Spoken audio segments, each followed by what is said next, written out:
पाकिस्तान एक जमहूरी मुल्क है। यहाँ के सियासतदान जमहूरियत पसंद है। पाकिस्तान के अंदर एक एक शहरी को इंसाफ मुहैया है क्योंकि यहाँ की अदालतें अपना काम बहुत अच्छे से कर रही हैं। यहाँ के अवाम के इंसानी हुकूक का तहफ़्फ़ुज़ किया जाता है क्योंकि इंसानी हुकूक के इदारे बहुत मुतहर्रक हैं।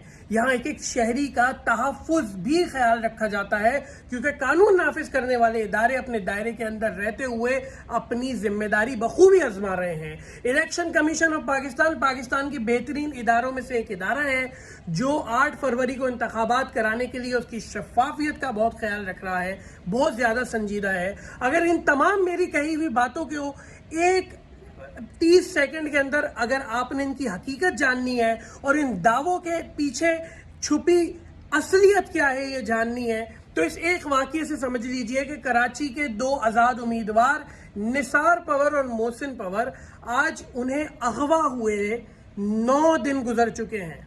9 दिन पहले उनके घर पे कानून नाफिज करने वाले इदारे नकाब पोश हथियार के साथ आए और रात की तारीकी में उनके घर वालों को जदोकोब करके निसार पवर जो आज़ाद उम्मीदवार हैं और मोहसिन पवर जो दूसरे आज़ाद उम्मीदवार हैं उनके घर से उनको उठाकर ले गए और उन्हें गायब कर दिया।